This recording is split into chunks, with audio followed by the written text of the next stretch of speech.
Derechos, desigualdad, lucha, resistencia, amor, libertad, sexualidad, igualdad, feminismos, todas, todes, cuerpos, trabajo, capitalismo, feminismos, patriarcado. Se va a caer. Y en Guatemala multiplícalo y sabrás por qué estamos enojadas. No voy a andar con pinzas para quien no entienda que esto es una emergencia y estamos preparadas. Género, con Melina Antoniucci. No pedí un pedestal ni lo merezco. Soy como las otras, hartas de andar con miedo, agresiva porque es la... Esa era la presentación de la columna, del segmento de Meli Antoniucci, que ya está con nosotros también en esta versión de teleconferencia, de reunión a distancia, de mantener el aislamiento. ¿Cómo te trata la cuarentena, Meli? ¿Qué tal? Muy buenos días a todos y todas. Y bueno, me trata como podemos llevarla. La verdad que es un momento súper complejo, así que aprovechando para laburar un poco en la medida en la que se pueda, pero bueno, acá, viendo cómo sigue todo. Y Meli, las cuestiones de género han tomado vital relevancia también en esta cuarentena, no es que necesariamente, pero no sé por dónde irá la columna del día de hoy, pero por ahí da para charlar 5 minutos de la exacerbación del encierro y la violencia de género en este sentido, ¿no? Sí, bueno, interesante, Guada, lo que estás planteando, porque en realidad la columna tenía que ver exclusivamente con la cuarentena y con pensar esta pandemia desde la perspectiva de género. Estamos en una época de cuarentena, estamos atravesando una pandemia mundial y hay preguntas que solamente nos podemos hacer en este contexto histórico particular. Y cuando digo contexto histórico particular, lo planteo en términos de que nunca en la historia de la humanidad, digo en la humanidad occidental y la humanidad o la historia documentada que conocemos, se conoció una convivencia forzada entre hombres y mujeres en un hogar donde ninguno de esos podía salir. Y cuando hablamos de no salir en este contexto estamos hablando que dejar el hogar constituye un delito que puede ser penado hasta con años de prisión. Entonces, en este confinamiento, en este aislamiento social y preventivo y obligatorio, tal como lo ha dado a llamar el gobierno, nos enfrenta a algo desconocido y nuevo.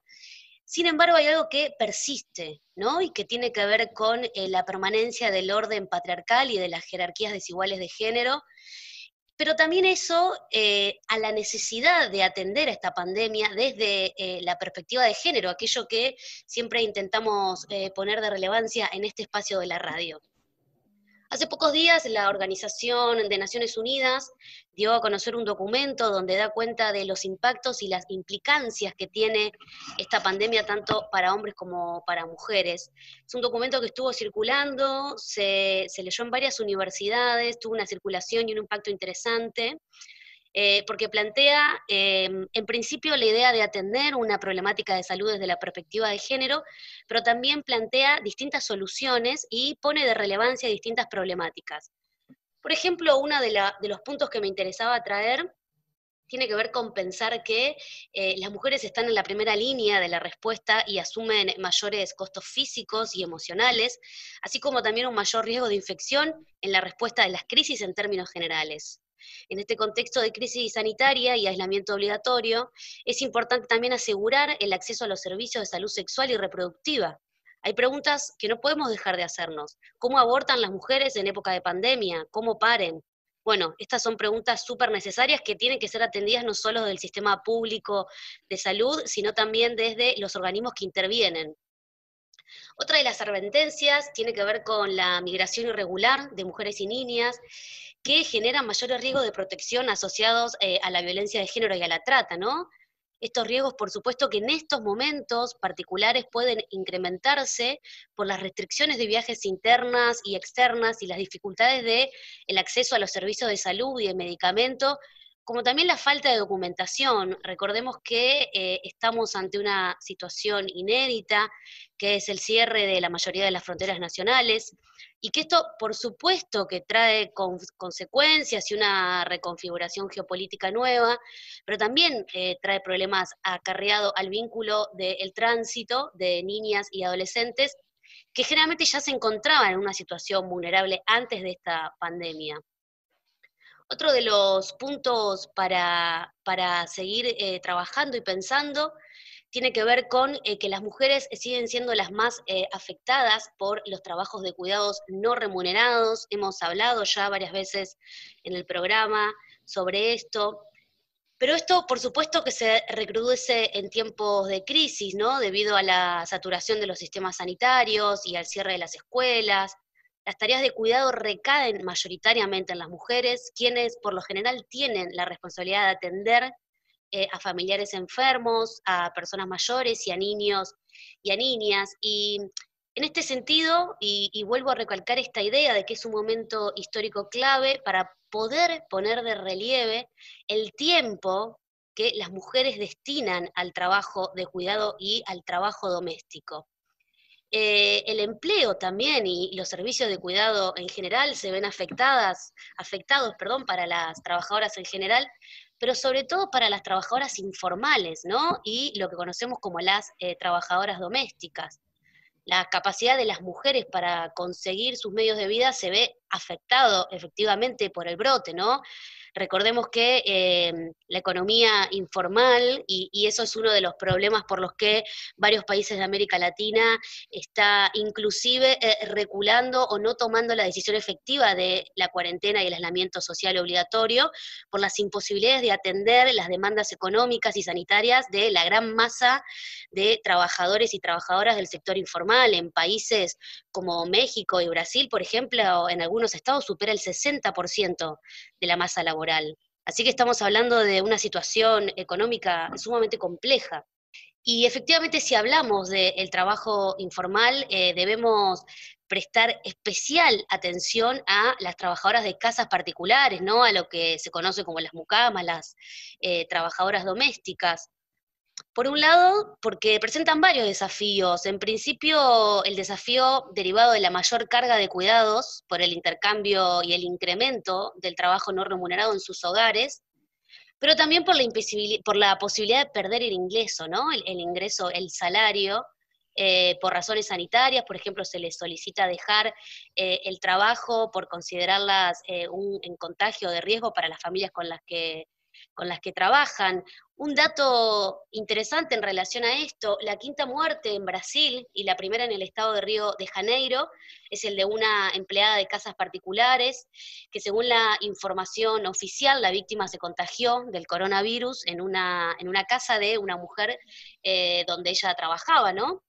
Que estaba afectada por la enfermedad, quiso digamos, regresar a su hogar ante los síntomas y su empleadora no se negó a ello. Entonces esa mujer se contagió y falleció. Era una mujer de los sectores vulnerables. Bueno, Brasil está en una situación vulnerable en términos generales, la verdad.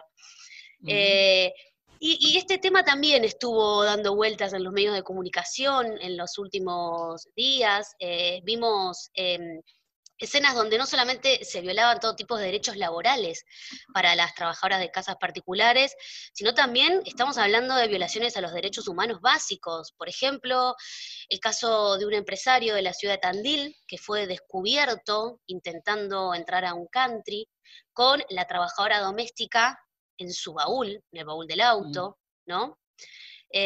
Bueno, este señor fue denunciado y puesto a disposición de la justicia, pero inclusive varias trabajadoras de casas particulares han denunciado que sus empleadores les ofrecían un pago extra para que en la cuarentena la pasen en sus casas y no en las casas propias. De hecho, hubo un video de Catherine Fulop, que vamos a escuchar el audio ahora, que la verdad que si no fuera real sería gracioso. Escuchamos entonces el segmento de lo que ella misma, la venezolana radicada en Argentina, posteó en sus redes sociales, y seguimos con la columna. Llevando la cuarentena. ¿Qué pasa, Juana? Vení, Juanita. Juanita se quedó encerrada acá en la casa. No, ella dijo, yo me voy a quedar acá con ustedes. ¿Por qué te quedaste, Juanita?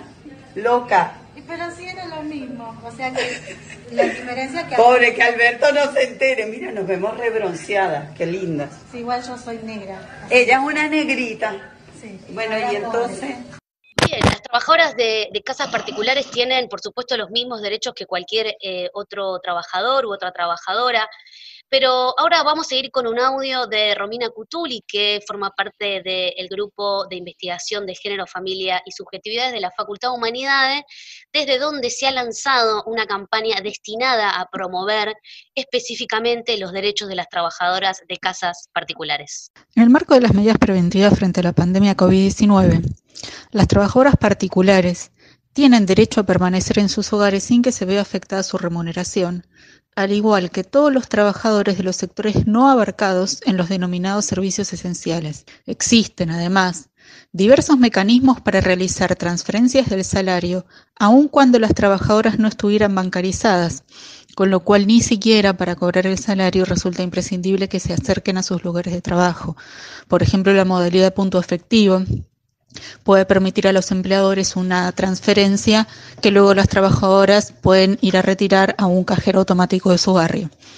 Otra cuestión que es importantísimo aclarar es que el ingreso familiar de emergencia, en caso de que a la trabajadora le correspondiera, porque hay que tener en cuenta otras variables además de su propia situación laboral, no forma parte del salario. No es pagado por los empleadores, sino por el ANSES, pero además, y fundamentalmente, no reemplaza al salario. El empleador ni siquiera tiene por qué enterarse si la trabajadora lo percibió o no. Hay que recordar también la prohibición de despidos por 60 días, que por supuesto incluye al sector de casas particulares. Existen dudas respecto a lo que se puede considerar o no dentro del sector de casas particulares servicio esencial. Las excepciones están dirigidas únicamente al cuidado de personas en la realización de tareas que las unidades familiares no puedan proveerse por sí mismas. La mayor parte de los casos para los que cabe esta situación son los de atención de adultos mayores.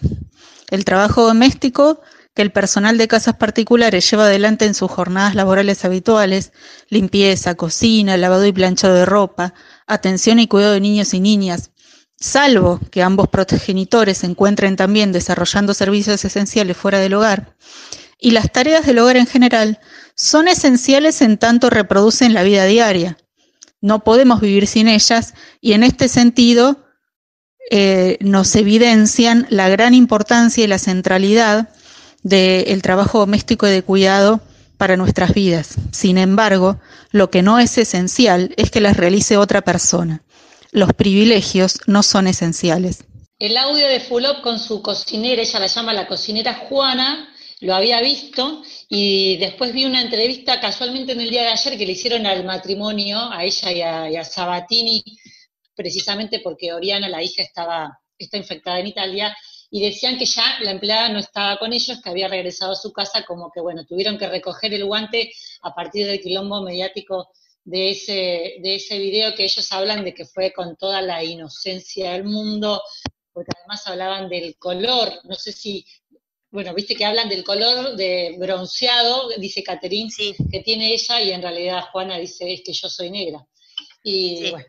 Todo lo que puede estar mal está mal en ese video. Sí. Sí, creo que el audio que pusimos dura 27 segundos, bueno, ¿no? De racismo explícito, de infantilización sobre todo, ¿no? De supremacía, de explotación laboral.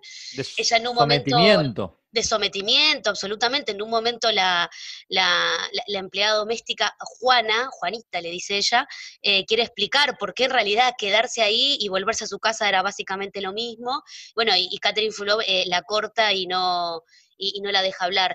Esta campaña que está circulando también en redes, como decía, el audio que compartíamos de Romina Cutuli, integrante del grupo de investigación de género, familia y subjetividades. Esta campaña, yo se la mandé por mensaje privado a Catherine Fulop.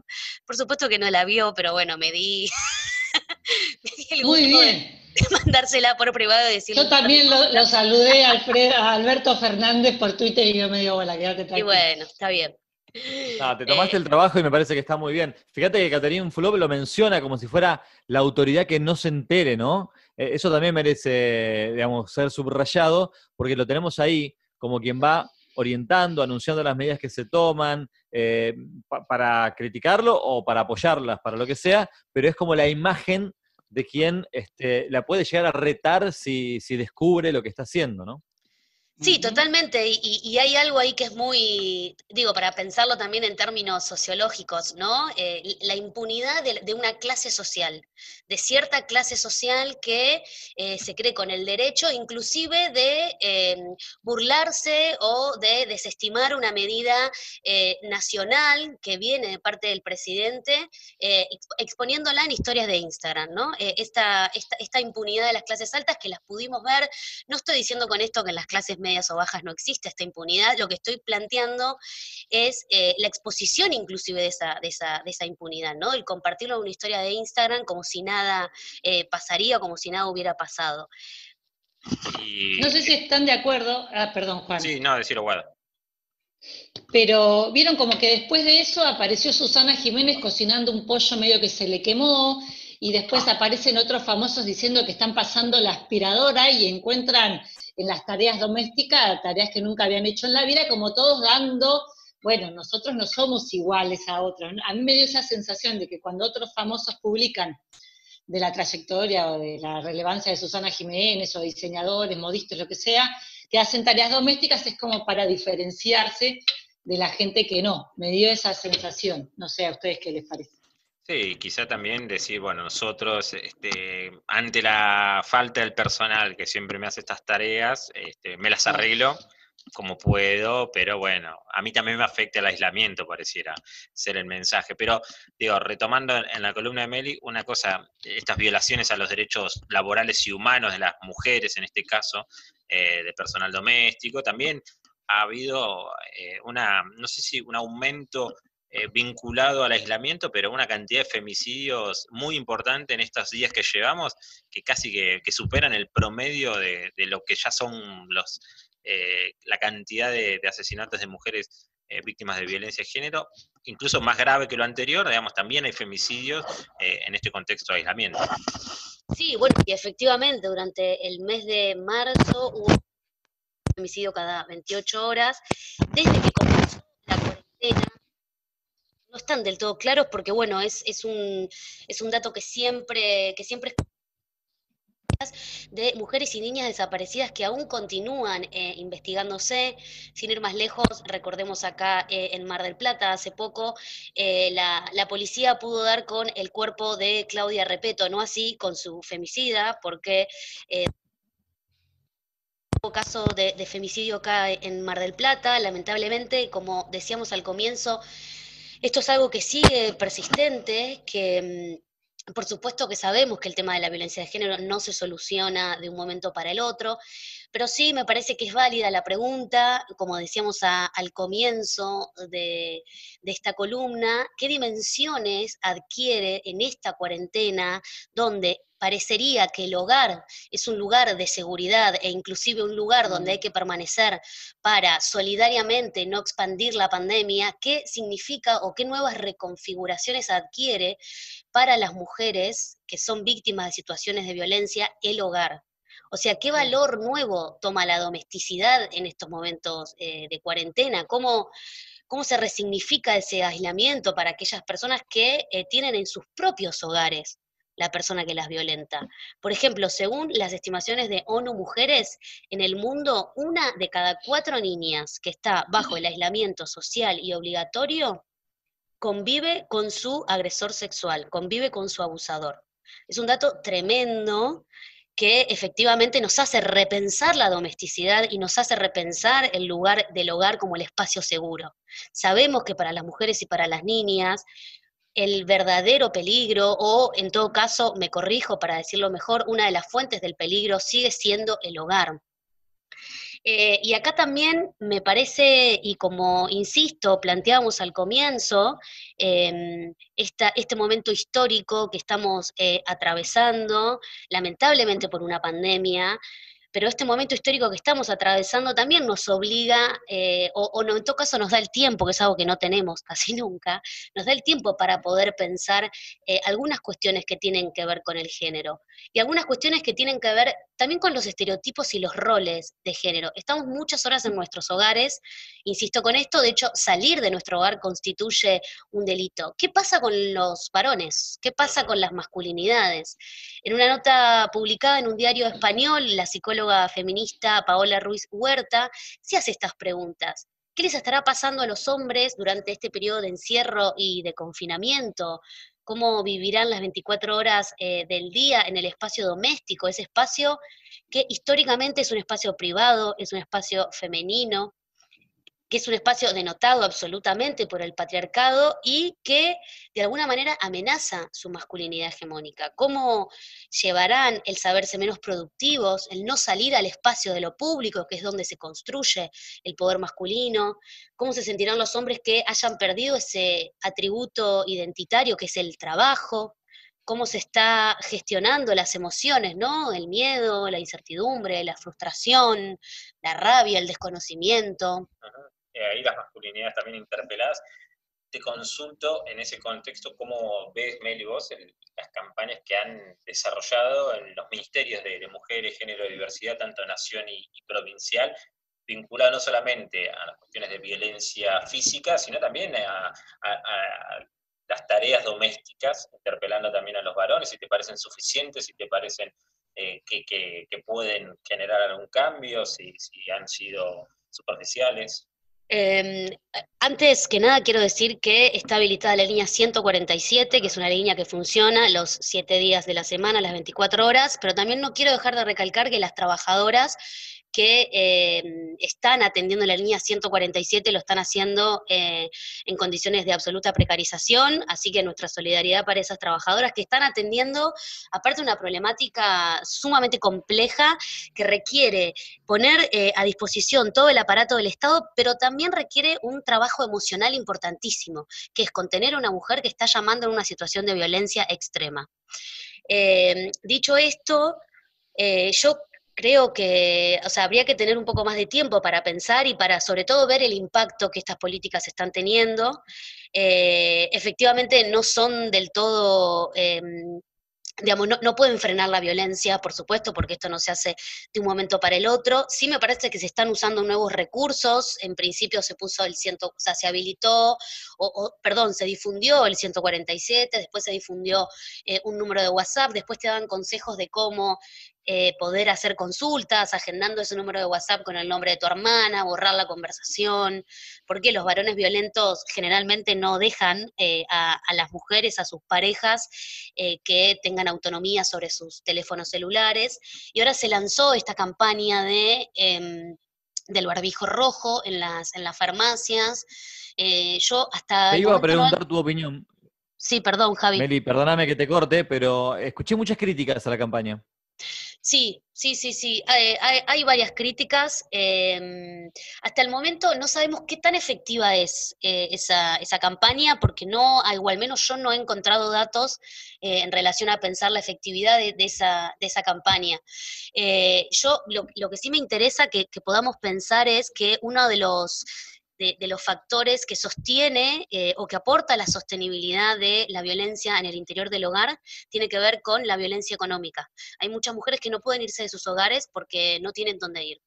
Y en este caso puntual, esta violencia económica que adquiere otra relevancia dentro de la pandemia, no sé si está siendo atendida de una manera efectiva. A ver, insisto, es una crisis que, y no me voy a cansar de decirlo, no tiene precedentes en la historia del Estado argentino ni en la historia de los estados occidentales y modernos, al menos que conozcamos. Entonces me parece que lo que se va haciendo un poco también tiene que ver con prueba de error, pero bueno, de alguna manera hay mujeres que van, digamos, perdiendo la vida en eso.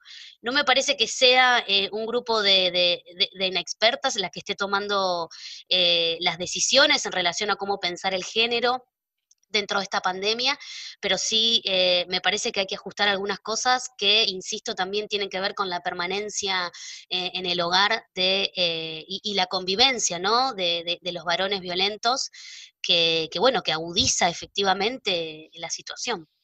Bien, Meli, nosotros te agradecemos en este nuevo brote una nueva participación de la columna de género, de tu participación en este modo virtual, en este brote de emergencia. Y bueno, como siempre, súper interesante lo que nos traes para reflexionar. Así que te agradecemos, esperamos verte, no sabemos en qué circunstancias, pero Sí, en algún momento esperemos vernos, en cualquier circunstancia. Sí, tal cual. Así que nosotros nos vamos a escuchar una canción y seguimos con más Brote. Muchas gracias. Gracias a ustedes.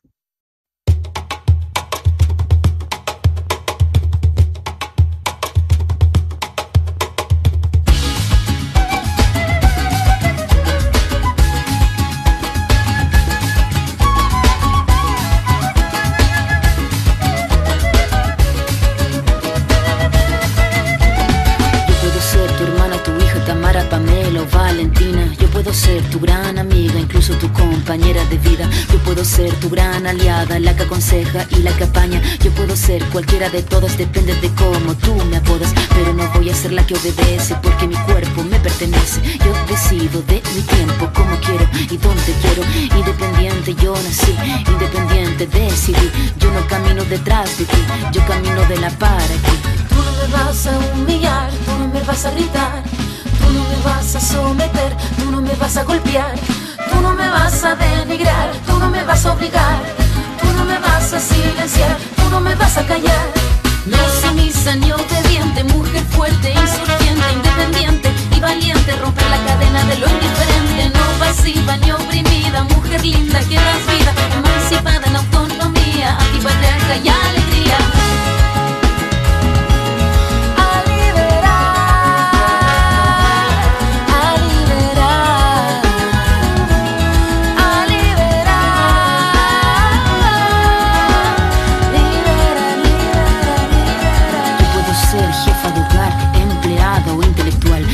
Ser protagonista de nuestra historia y la que agita a la gente, la comunidad, la que despierta la vecindad, la que organiza la economía de su casa, de su familia. Mujer libre se pone de pie y a romper las cadenas de la piel. Tú no me vas a humillar, tú no me vas a gritar, tú no me vas a someter, tú no me vas a golpear, tú no me vas a denigrar, tú no me vas a obligar, tú no me vas a silenciar, tú no me vas a callar. No sumisa ni obediente, mujer fuerte, insurgente, independiente y valiente. Romper la cadena de lo indiferente, no pasiva ni oprimida. Mujer linda que das vida, emancipada en autonomía, antipatriarca y alegría.